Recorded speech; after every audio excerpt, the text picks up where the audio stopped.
The whole Jason and Michael debate is kind of ridiculous because people who say what they say, it's not like it's like they haven't watched any of the films. And some of them are more egregious than others because, one, if you watched any of the Friday the 13th films, you know Jason has died multiple times and for long extended periods. And that the only reason he resurrects is that other people act upon him, not because he resurrects on his own. Alright? Whereas Michael has never died a single time, except in what Halloween Ends, and of course Curse of Michael Myers is big about what the hell happened at the end. That's probably because everything about that movie is fucked simply because there are two different versions of that film, the producer's cut and the theatrical version. And yeah, I wouldn't go by anything in that movie because it's hard to even understand what the fucking ending is. But yeah, let me explain. Jason dies in Friday the 13th, Part 4, through head wounds. And he dies for years. Years. Going on years and years and years and years. And the only reason he comes back to life is Tommy Jarvis literally stabs him with a metal pole and he's electrocuted back to life. Yeah. And also, did I mention that Zombie Jason has died with very little physical damage? And Part 7, the Carrie clone, the psychic, literally resurrects her dead father, and her dead father literally pulls Jason into the lake. In the next movie, Jason needs to be electrocuted back to life. So, generic zombie father is able to kill Jason. And Jason goes to hell. Jason dies twice. SWAT team blows up his body, and the only reason he survives is that his heart is consumed and he transfers bodies until he finds a Voorhees woman, because that's the only way he can be resurrected is through a Voorhees woman.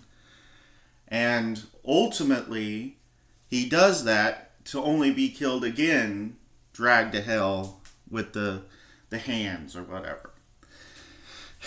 And it's insane that the government could not kill Jason Voorhees. All they have to do is kill the whole Voorhees family and then blow him up again and burn everything. Because he cannot transfer bodies permanently unless it's Voorhees female. And even then, that's like a birthing more than anything else. It's not really a transfer.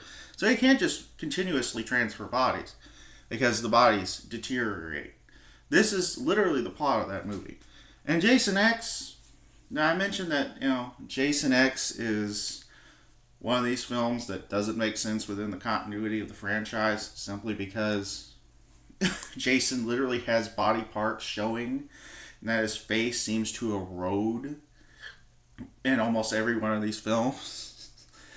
And it's like if you watch Part 7, parts of his body are showing he's not regenerating because at that point the writers were going like, well, Jason doesn't die because he's undead. He's a zombie. He doesn't heal.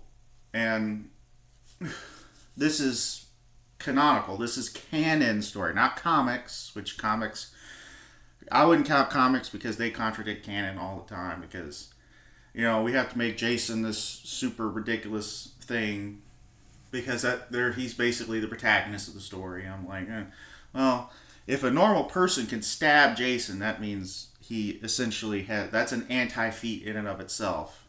Simply because that means that a normal person can penetrate the skin. And yeah, and Jason really has a hard time with anyone who's superhuman in general. Now, in Jason X, he's killed again. His head is blown off. And the micro machines have to regenerate him into Uber Jason. And essentially, you could argue he's killed again through going through the atmosphere, because the only thing that's left is the mask. And you can say he's regenerated from the mask. But this is Uber Jason. He's a more enhanced version of regular Jason. And also, the mask was never a part of his body to begin with, so it's stupid to show that. But, yeah, there's a point where, yeah, Jason's never recovered from even that in any of the other films. It's basically, you could argue it's not even in continuity because it doesn't make sense. That movie just retroactively creates plot holes. It doesn't have the plot holes itself if it was just like Jason heals over extreme long periods of time. Sure, you might. That just means his regeneration sucks. It's like, yeah, he slowly regenerates after decades. Alright, so, kill Jason, blow his head off, remove his head, because he'll stay dead for years until someone acts on it. Or kill the demon spawn, or kill every single member of his family. Or destroy his heart.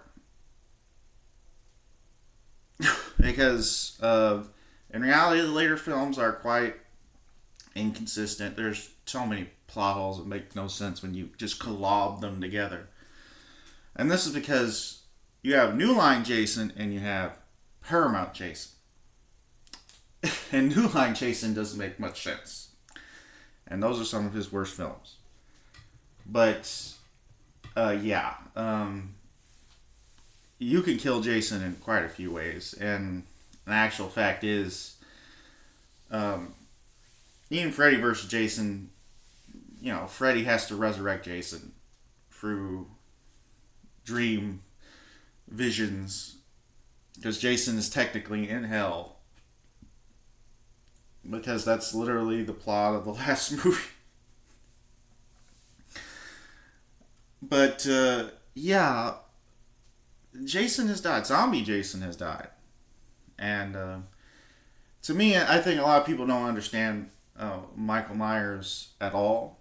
I think 1 and 2 Michael Myers probably could take everybody, especially if you don't include the comics, as comics don't even make sense with the rest of the franchise. But, yeah, Loomis tells you everything about Michael. It's not hard. He's the writer proxy of the story. And if you know Freudian psychology, and since, of course, Dr. Loomis is a psychologist, he refers to Michael as basically, he describes him as the Freudian id. And if you watch the movie closely, Forbidden Planet plays in the background. And Forbidden Planet is a film where the monster in it is created through the Freudian id, the unconscious mind. This is something that's also referred to in Halloween 2, which was written by John Carpenter.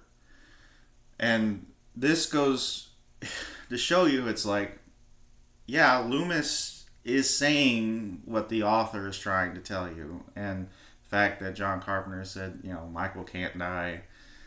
It's this silly argument that,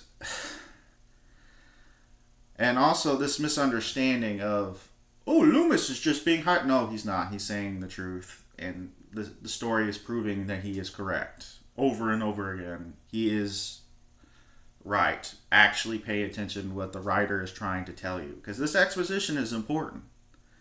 When Loomis talks, it's important what he's trying to say. And the author is trying to tell you, he's a psychologist. He was Michael Myers' psychologist. He knows. And yet people go like, oh no. Like a dummy. Like dummies. So I could argue that Michael Myers is literally a representative of the Freudian id. And since he is a conceptual being, that he cannot die. No matter what you do to him. So, yeah, durability, Michael has it. And even then, like, regeneration, this whole coma thing is silly, because if you actually pay attention to the plot of the original Halloween movie, he goes into a comatose state when it's not Halloween or the day before. And literally, this emotionless, he barely even moved. This is Loomis' dialogue, and I'm like, yeah, he goes into a coma when he's not triggered off. Even in Halloween 4, he hears that his niece exists, and it just he gets triggered off. It's not that he couldn't move before; it's that there was no triggering event, and ultimately, the reason he escapes the mental asylum is because, guess what? It's an anniversary. That's why he kills on Halloween, because he's killed his sister on Halloween. And literally, if Halloween 2 is included, it's because Laurie was 17. And even if you don't include it, all the girls he kills in the original are 17 years old. They're all doing the same things his sister was doing, and he even stole his sister's tombstone. And people go like, well, Michael, he's so slow. Not really. He's literally able to blitz vision. And in later movies, he can blitz bullets. He literally can dodge bullets that are pointed at him and triggered. And he's just out of the way. And it's not an illusion because, yeah, you see it in the first movie. He's there and he disappears. And this is a common trope with him throughout all the franchise, where he's patient. He's a lazy killer, if you will. He could probably kill everybody, but he doesn't. It's to him like it's inevitable, which is another thing in the original. It's faith. It's fate. This is your fate that this is going to happen, and Michael Myers is the bringer of that. It's death. And he goes like, death has come to your little town. What saying is that Michael's going to get you. And he could wait 20, 30 years, he'll get you. If he doesn't get you this time, he'll get you next time. He doesn't care.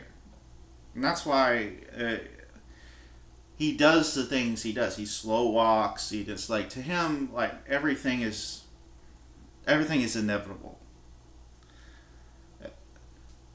That's the point. And, like, Death Battle literally gave him, like, precognition. It's like, oh, yes, he could die because he foresaw that he was going to die. Yeah, you're telling me that this character can literally see the future and can't beat Jason. Jason loses to random final girl in every movie. Like, what? It's the cognitive break where you can tell they're not thinking very well. Because if Michael knew Laurie was going to kill him, then he would know if Jason was going to kill him. And he would create an elaborate plan, which is what he does in Resurrection, to kill Jason. And he would kill Jason even better than he would do it before. Because literally, Resurrection, he literally kills Laurie in the next movie. Even, like, psychologically manipulates her into because she's got him trapped, and he literally psychologically manipulates her into trying to remove his mask, and he uses that to kill her. Because Michael is really high IQ. He'll manipulate the fuck out of you, and he does give people post-traumatic stress disorder quite often. And this is kind of a theming in his movies. And he does have psychic connections. They never really explain it, but he might be able to project himself psychically to certain people. But yeah, it's like Michael Myers is actually really smart. If he knew beforehand that Jason would kill him, he would, like, either get the fuck out of there and kill Jason later in a situation that's more akin to him. Because Michael could actually set up some really fucked up shit if you really think about it. Because there's the high IQ shit he does in a lot of these films. In comparison, Jason's a retard. Jason is stupid. Jason is tricked by a woman literally standing in front of his mother's head and her wearing the sweater. This is how dumb Jason actually is. He is stupid.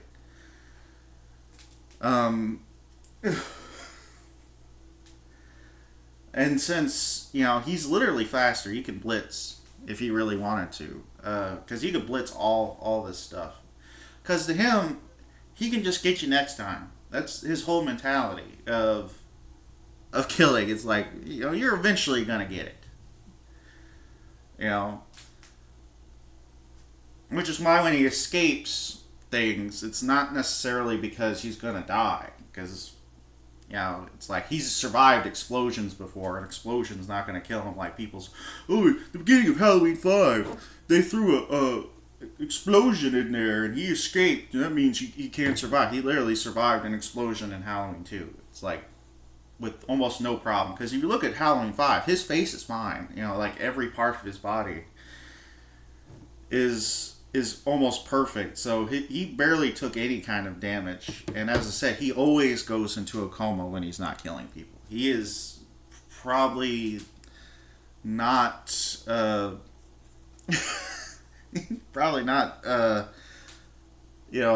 literally, like healing. No, he could have probably gotten up the next day if he wanted to. He just doesn't. He doesn't do shit the rest of the year. He only does things on the anniversary of his sister's death, and that could be like 10 years, like 10, 15 years, and like Halloween 20 years later, where he's just fucking around.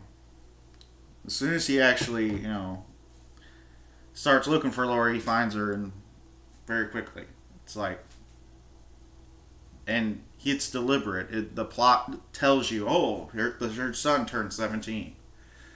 So, guess what? Michael's coming. It clicked. There's literally a scene where she looks at the 17th birthday card that she had that set up earlier in the film, and she goes like, oh, shit. Oh, it's an anniversary. Oh. It's like 20-year anniversary. That's what Michael does. And it's like, the Thor movies were never consistent. I don't think they understood a lot of the purpose, but H2O, at least that writer understood why things are occurring to a certain degree. And which is why it's a better film than quite a few of them. Whereas the Blumhouse trilogy are morons, and I would just ignore the vast majority. That Michael is probably weaker than others because he accumulates damage, whereas original Michael doesn't at all. It's like he barely has any kind of accumulative damage on him at all. It's like if you watch Halloween 5, he does show his face, and his face is perfectly fine. He actually looks quite young for a person who is supposedly getting up there, at least middle-aged. So he's at least in his like mid 30s, or 20s at that point, or late 20s to a certain degree. Maybe like 25, 26, the earliest, I think. But it's kind of my point where it's like, yeah, he doesn't die in most of his films. He doesn't die in Halloween 2. He doesn't really die or accumulate damage at all. I mean, H2O, his eyes are perfectly fine, even though they were shot out in Halloween 2 and he was blown up and everything's perfectly fine. And that's kind of the point where it's like, Michael's regeneration is better. And anyone who says otherwise is an idiot. Because I can see like parts of Jason's spine in Friday the 13th, Part 7. Oh my god. Like, either Jason's regeneration is incredibly slow. I even had like people go like, Jason took this axe and kept moving, even though that's from like Part 3 images he was using, and Part 3 literally Jason gets an axe to the head and just moves a little and passes out until like the next film.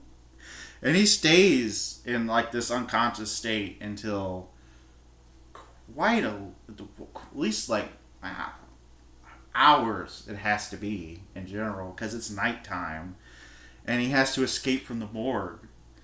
So yeah, an axe to the head literally incapacitated this character for hours. And I'm like, whereas like Michael Myers in H2O, which is not like the strongest, most durable Michael, he literally gets axed and it barely penetrates his skin. He just pulls it out and just goes like, huh, whatever, doesn't matter. You could argue that one has like armor because like knives don't even penetrate exceptionally deep into him. And even a car falling on top, he's still alive after that. So it's like, yeah, his spine is broke. He's still alive. And it's only retcon later that isn't him. But that's kind of the point. It was... I think they might have written outs. I think they knew they were going to resurrect Michael. So that's the reason why they set that ending up to begin with. There's a lot of stuff that Michael does at the end don't really make that much sense. It feels like they already planned to have the switch well into that into the writing process of that movie. But and they're lying if they say otherwise.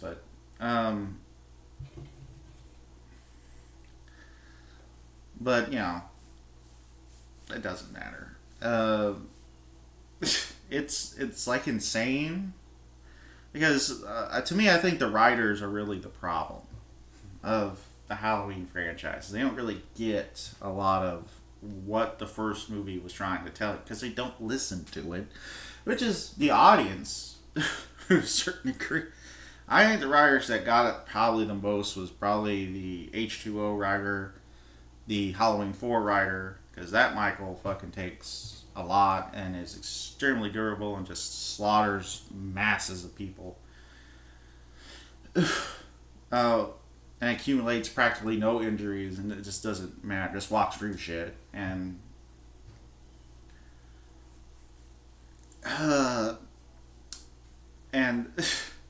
similar to Halloween 2, where it's like, yeah, you can shoot him and this and that. You know, the wound ain't gonna affect him too long for that. Especially if it's just to the body, you know. Not like basically, you know, you can shoot him and stab him whatever to the body. It doesn't really do anything too much. He'll just get back up, you know. But he does fake. He does have this kind of. He's, as I said, he's lazy. You know, just like in the first movie, he'll just wait a minute and he'll pop back up because that's suspenseful or whatever. And in H2O, it's just because the plot. They wanted the ending because it doesn't make sense otherwise. They wanted a certain ending to occur. But if I had to say it, it's like, yeah, Michael's a lot more durable. He's a lot faster. He's a lot smarter. And Jason can literally die from a massive head wound. You can chop his head off and he'll be dead for a long time. And I'm like... he'll be dead for an exceptionally long time. And to me, like the comics, the comics are not canon. They're often contradictory to the canon material. And to me, it's like, I just watch the movies and see a regular human female defeat Jason quite often. Whereas like, Michael's about to kill Laurie and like, you know, Loomis has to shoot his fucking ass. Yeah, the girls in, like, the Halloween franchise, the vast majority of the time, they have to be fucking saved by cops or Loomis. Because Michael will probably kill them. It's like, that's kind of the point where he's about to kill these girls, and I'm like, they're saved almost always by a Loomis or a group of cops or something. Whereas Jason repeatedly loses to his girls, and almost none of them have assistance. Now, I mentioned that Freddy versus Jason, whereas that was a weakened Freddy. Freddy has powers in the real world. Obviously, you have to watch Nightmare on Elm Street 2, where that's like an amped up Freddy. And also, like Nightmare 6, he does some superhuman shit in that movie too. And he's still defeated by, his daughter, but it's not. And also in like Nightmare 3, he does like reanimate his corpse. So yeah, he does have supernatural powers in the real world, and especially when he's amped up. The Freddy and Freddy versus Jason can barely kill people. Alright? Because Hypnosil has basically made it so that the people that remember him are mostly in comas, and they can't dream, and the whole society of this town has basically stopped remembering him, which is the whole reason he sends Jason to Elm Street to begin with. This is one where he literally, the beginning of the movie, he goes like, he tries to kill this guy, it doesn't work, and he has to send Jason to do it. And this Freddy, which has really killed one person in the whole film, literally gets the jump on Jason over and over again. And Jason's applied to be much stronger, and yet Freddy is able to blitz over and over again, even chopping his fingers off. And that Jason needs help from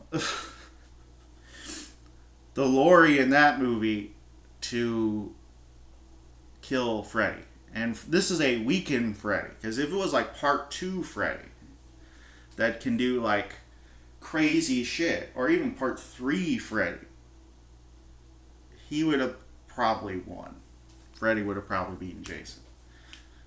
That whole debate between Freddy and Jason is based on people not watching certain movies or not watching them all and just, yeah, Jason is stronger, but even though the ending of the original is literally a dream sequence, it's implied that whole thing is a dream.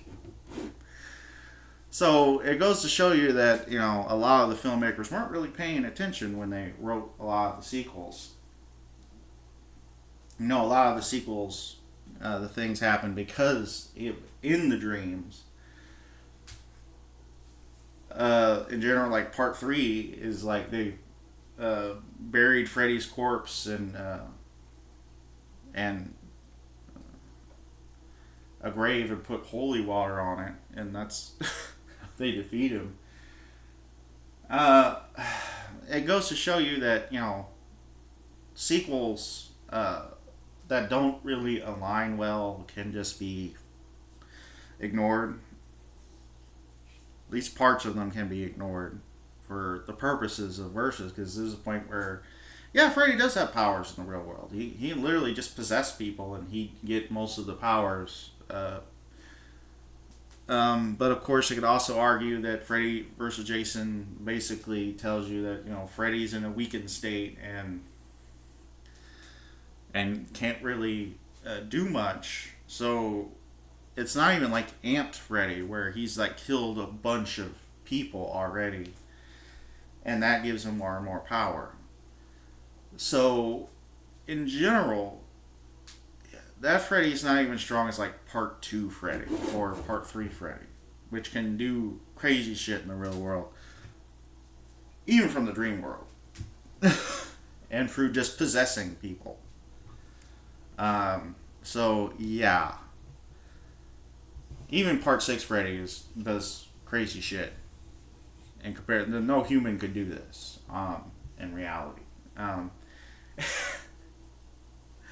So when you versus battles, you need to pay attention to the films. Pay attention to the films. Because with horror movies, a lot of people, they just think or assume something's a certain way, and they never really go and confirm. Which is why people think Scream is intelligent. But, oh yes, Friday the 13th Part 2, most of the people who stay at the bar survive. So, Scream is not a very intelligent movie because it's only watched.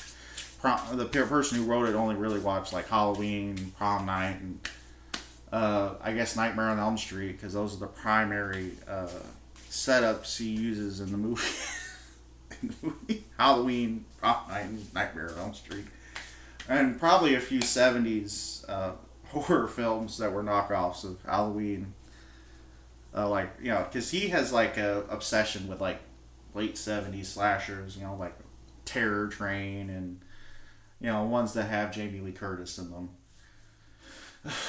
As he mentions them in the movie. He also mentions like The Town That Dreaded Sundown, which is a 70s horror film. At a certain point where it's like, don't mention Black Christmas, which contradicts everything you actually say in the film, but whatever, it doesn't matter.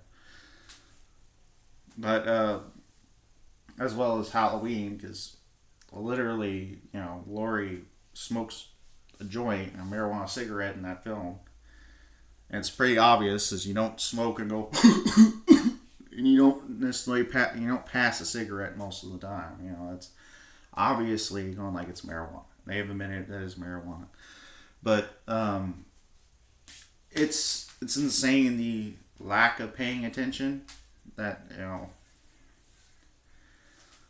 the supposed horror fans do. And to me, it's a simple debate. One dies for really just insane reasons, and the other one barely ever dies. So it's like durability. Michael obviously has always had more durability. You could always go strength feats with Jason, but it's like if you could hit Michael, if Michael didn't want him to actually hit him, he probably couldn't, because Michael could probably blitz him. And that's kind of the point. In the movies, I'm talking about movie canon, because comics, it's like Jason's like this Jason's this ridiculously powerful being. He would never lose. And that's kind of the point. It's and he's beaten quite often. And I'm like, is this after Jason goes to hell? When is this? It's like, when is this continuity wise? And often the comics contradict each other because they're made by different companies. So it's like, you might as well just stick with movie canon. In movie canon, I would probably say Michael's much more likely to win, simply because in the movies, Michael can blitz bullets. So it's like a character that's much faster. Strength is comparable. You can say Jason's a little bit stronger. Regeneration-wise, Michael's better regeneration. Anyone says Jason has good regeneration. Oh yes, the character that literally stayed dead for like a decade or so in continuity, and stayed dead for years and years and years and years for many of these films, is better regeneration. He can't die, even though he was dead multiple fucking films for years. I'm like, if you're dead for a year, does that mean that you're alive by the logic of morons? Or that you can't die, even though being dead for multiple years would imply that you're dead? What a insane, irrational, inconsistent brain. I watch the Friday the 13th films before I watch the Halloween films. I watch them every year. And it goes to show you how much people pay attention to what they are watching.